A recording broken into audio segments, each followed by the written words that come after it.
A gente achou que tinha planejado tudo, Planilha, cálculo, medida, tudo. mas teve coisa que deu muito errado. Teve erro que custou dinheiro Teve erro que custou tempo. e teve erro que eu demorei mais de um ano para admitir. Se você pensa em construir um motorhome, talvez esse vídeo te poupe dor de cabeça. Viva, galera! Salve galera, tudo bem com vocês? Eu sou a Dê. Eu sou o Rock e essa aqui é a Kink. Nós construímos essa casa do zero, sem mesmo nem ter entrado no motorhome antes. E hoje a gente vai contar para vocês os 8 erros e 8 acertos da nossa construção. Bora lá com a gente?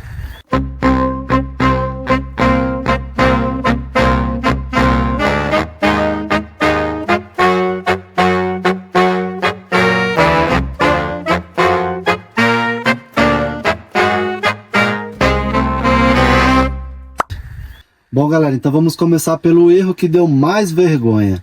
A gente imaginou que nosso sistema elétrico estava tudo correto, tudo planejado, só que a gente não contava com o dimensionamento exato do problema. Quando a gente foi ligar o nosso liquidificador, infelizmente ele não funcionou. Foi frustrante, a gente ficou se perguntando, mano, o que a gente errou no nosso planejamento? Teve um detalhe muito importante que a gente não descobriu e não se atentou na hora. Estamos falando do nosso inversor, né? O que transforma 12 volts em 220, que é o nosso caso. O nosso liquidificador ele é de 700 watts. A gente comprou um inversor de 750. Só que aconteceu. Tem um detalhe muito importante nesse processo. Porque o nosso inversor que a gente adquiriu, ele é de onda modificada. E o correto a ser usado, mais potente, é o de onda pura. Então esse foi o problema que a gente encontrou, só que a gente só descobriu quando já estava tudo completo, nosso sistema todo pronto, todos os cabos passados, tudo instaladinho. Então a gente teve que recorrer a outra solução, tivemos que comprar um novo inversor, se atentando a esse detalhe. A gente pagou aí no valor mais ou menos de R$500 no que a gente comprou errado e R$800 no inversor de onda pura, de 3.000 watts, então ele é 4 vezes mais potente do que o que a gente tinha. Então aí sim foi a solução para o nosso problema.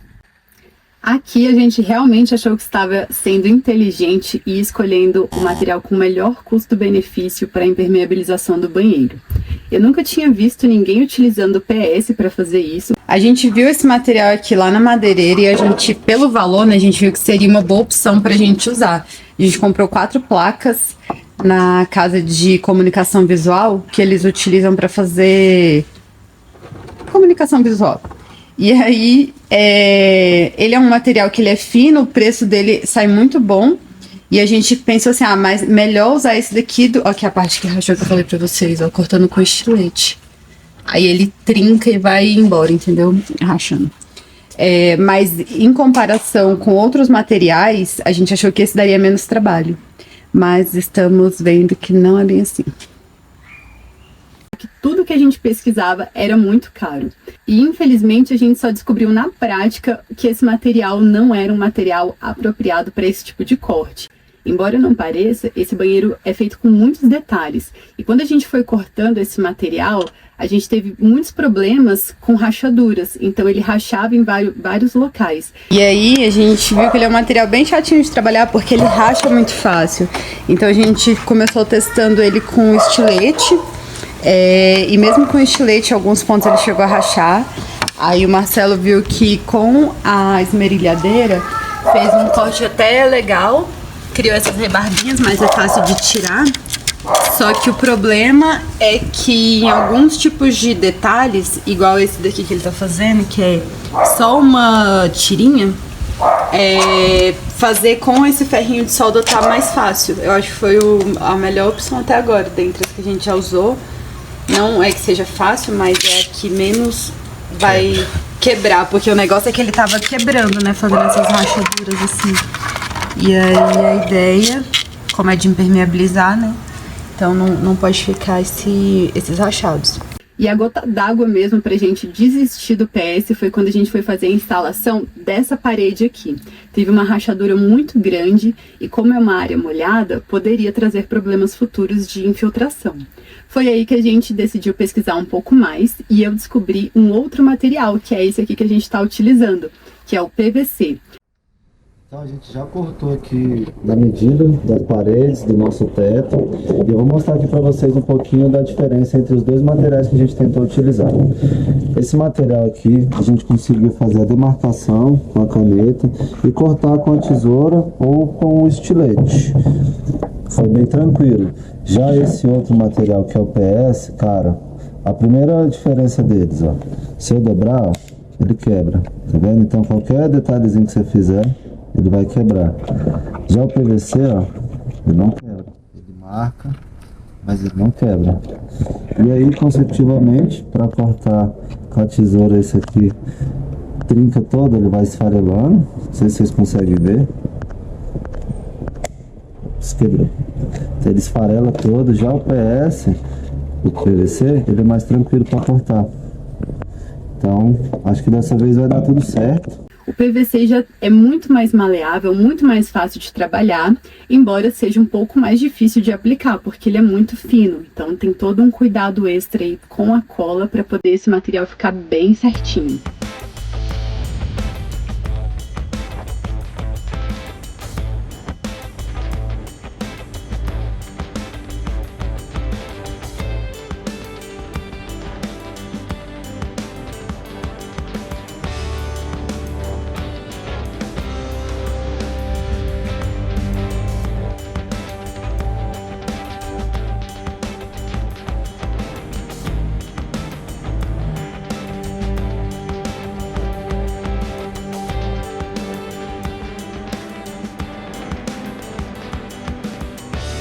No final, a gente perdeu aí uns R$300 de material, mas essa nem foi a pior parte. Ter que retirar tudo, tirar toda a cola e refazer esse trabalho realmente foi frustrante.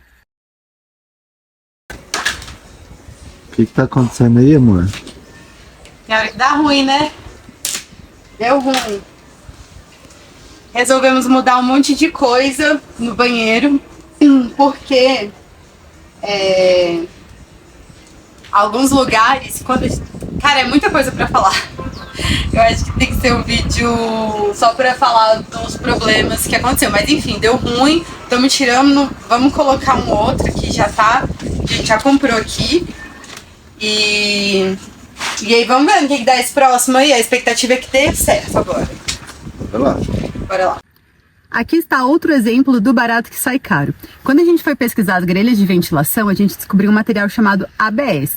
O que eu não sabia é que ele ia derreter com o calor aqui do nosso aquecedor de passagem. Uai, gente, agora que eu tô vendo, fui encher a água, parece que esse negócio tá derretendo com o vapor que sai daqui, bem quentinho.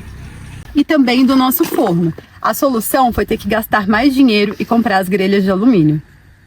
Sim, galera, a gente errou em algumas coisas no nosso sistema estrutural. Mas aqui, ó, a gente acertou muito, porque ventilação numa casa é muito importante, ainda mais você morando integralmente igual a gente. A nossa janela está bem localizada porque ela faz um fluxo cruzado de ar com a porta.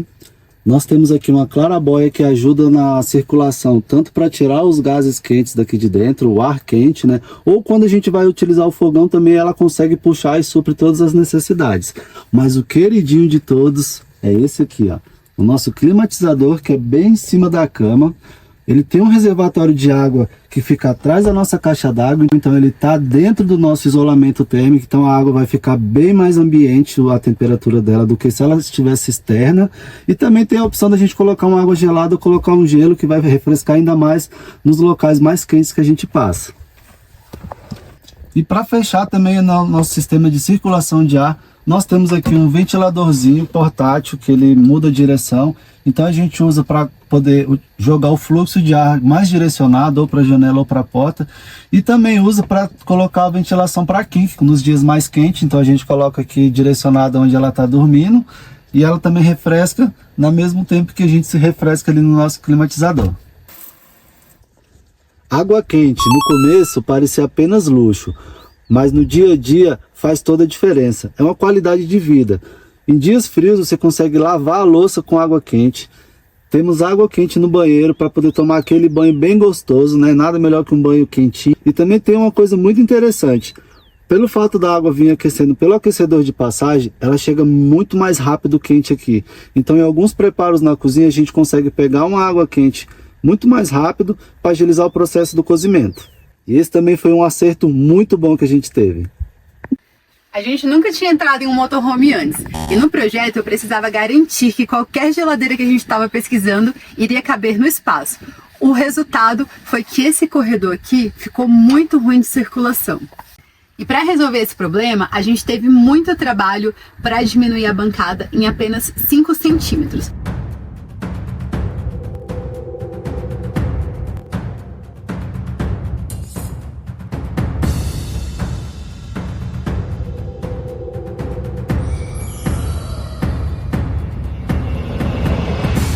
Mas pode parecer pouco, só que aqui na circulação no corredor ficou muito melhor. Aqui a gente errou porque a gente queria que o banco fizesse tudo. Que agora esse é o resultado dos nossos bancos baú.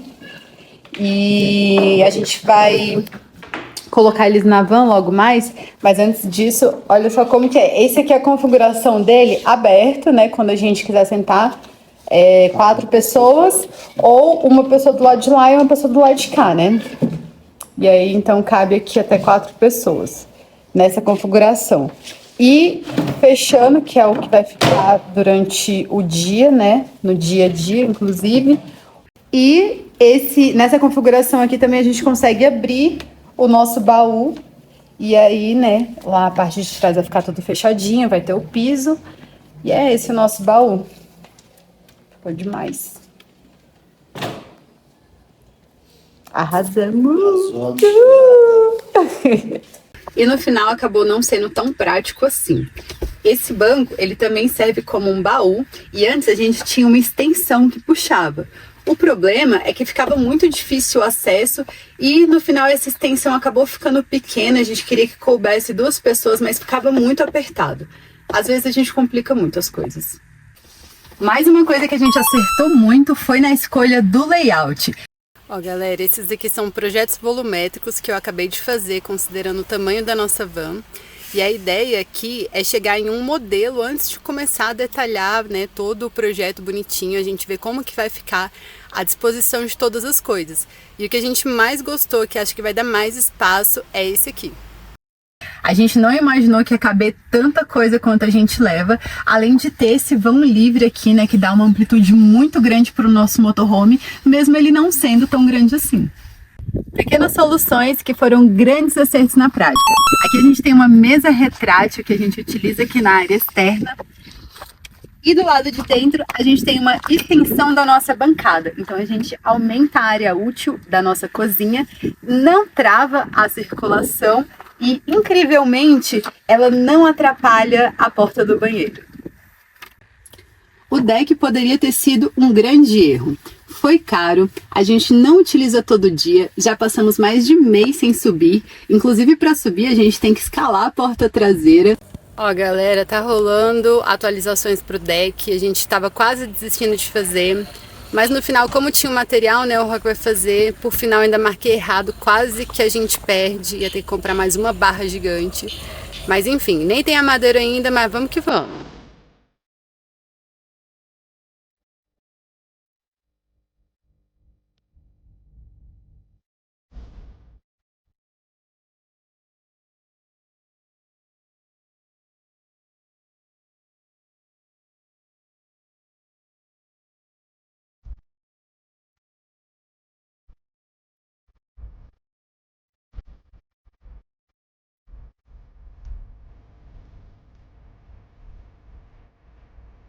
Mas nem toda escolha precisa ser racional. Quando a gente tem a oportunidade de subir lá em cima, a gente tem uma perspectiva totalmente diferente e pode desfrutar de bons momentos. Inclusive, no próximo projeto, eu quero uma passagem por dentro da casa lá para cima. E um erro que também a gente cometeu foi comprar antecipado demais. Nem sempre comprar antecipado é uma vantagem. Nós compramos as nossas baterias estacionárias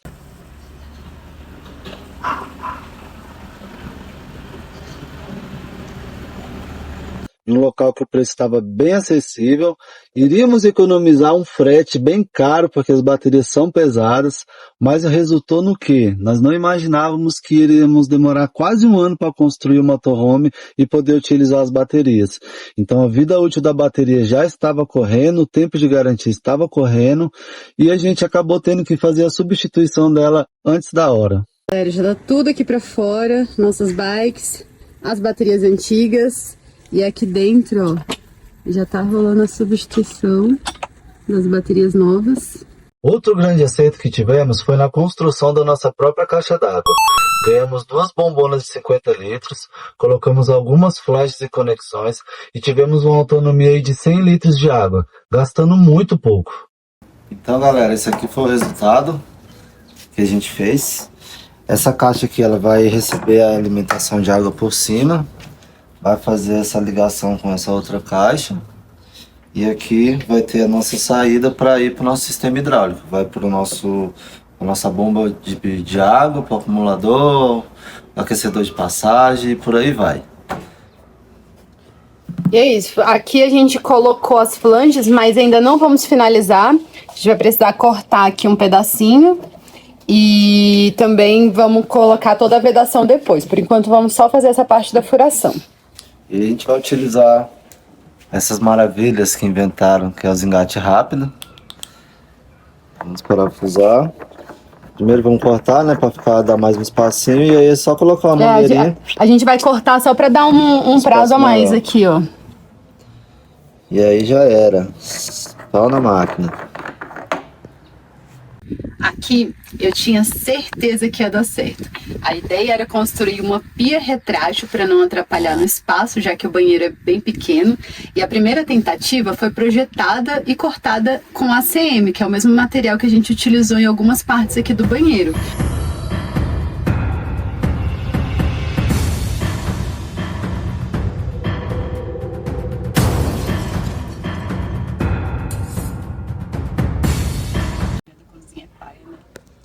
Algumas coisas na pia da cozinha. Não é que seja paia, eu acho, mas tipo assim, poxa, de noite a gente fez um rango e aí deixou a louça suja, dormiu, acordou, vai escovar o dente e a pia tá cheia de louça. Aí, porra, tu vai cuspir dentro da pia cheia de louça. É assim, né? Vai lavar, mas porra. Não, e às vezes a mão também tá muito suja, aí você tá lá com a mão, a pia também com alguma coisa, mexendo com comida, com sujeira, com graxa, e vai lavar a mão lá na pia, aí não dá também. E aí que a gente decidiu realmente fazer uma pia, só que como o espaço é bem pequeno e a logística aí, a gente decidiu criar essa pia aí embutida. Você vai ficar bem legal. O problema foi que não deu certo o escoamento, não funcionou a dobradiça, tudo. E eu passei quase um ano acreditando que isso ainda iria funcionar. Depois veio a segunda tentativa. A gente tentou com uma dobradiça e um balde retrátil, mas também não funcionou. E foi difícil admitir. Às vezes algumas ideias simplesmente não funcionam. A gente tem a torneira, mas não tem a pia. Eu sinto falta, mas aprendi a desapegar. Quando a gente planejou, ela era apenas um filhote. Não imaginávamos que ela ia crescer tanto. Então o espaço que a gente designou para ela já não serve mais. A gente está vendo aqui se aqui se adapta nesse baú que a gente fez para poder ela viajar aqui na frente com a gente. Aí o Marcelo colocou uma tábua maior, que a tábua estava muito pequena, eu acho que ela estava incomodada. Aí eu coloquei um tapetinho aqui para ficar macio. Não cabe, então ela começou a utilizar o corredor, às vezes lá na cabine, onde ela tem mais exclusividade, que ela senta nos bancos e no pé, mas chega uma hora que a gente acaba que incomoda ela. Ai, meu Deus do céu. Eita, vai cair.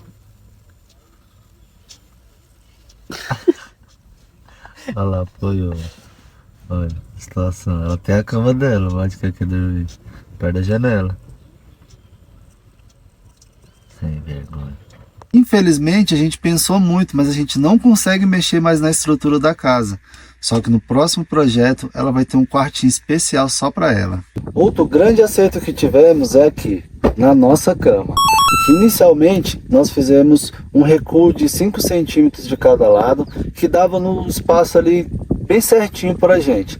Só que a gente não contava é que precisava pular, eu pular a D ou a D me pular para poder ir ao banheiro ou pegar água, alguma coisa. O que acontece? Eu sou mais calorento, então eu fico mais embaixo do climatizador. Então, consecutivamente, toda noite eu tinha que pular a D. Então, isso aí com o tempo começou a ficar um pouco desconfortável. Aí tivemos a brilhante ideia de fazer uma cama retrátil, onde a gente simplesmente puxa a nossa cama. Temos aqui a posição de onde coloca. Pegamos a extensão aqui da nossa almofada, mais as almofadas dos bancos onde a gente senta. Isso aqui, galera, mudou a qualidade de vida de um tanto que vocês não têm noção. Hoje nós dormimos nesse sentido, então não tem problema eu querer descer ou a D querer descer, tem que pular ninguém. Então esse foi um dos maiores acertos que tivemos aqui em qualidade de vida dentro desse motorhome. Agora vocês querem saber qual foi o maior acerto na construção do nosso motorhome? Trocar o nosso banheiro químico pelo banheiro seco.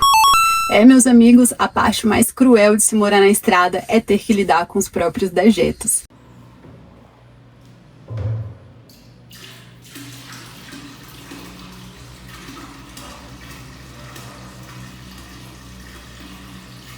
E com banheiro químico, a gente ficava muito refém de ter uma estrutura que pudesse fazer aquele esgotamento sanitário. Com banheiro seco, é tudo diferente. Aqui, por exemplo, é a nossa descarga. Se vocês quiserem saber mais sobre o nosso banheiro seco, deixa aqui nos comentários que a gente pode fazer um vídeo explicando tudo para vocês. E por fim, a gente achou que construir seria a parte difícil. Mas viver com as escolhas que foi o verdadeiro aprendizado. Alguns erros deu para consertar. Alguns erros viraram gambiarra. Mas ficaram aí os aprendizados para um projeto futuro. E se você conhece alguém que está construindo um motorhome, ou você mesmo está construindo o seu próprio motorhome como a gente, já manda esse vídeo aí pra galera, para poder eles não cometerem esses erros que a gente cometeu. E se você ainda não for inscrito, já se inscreve no nosso canal, toca o sininho para receber as notificações, curte, comenta e compartilha. Embarque nessa aventura com a gente.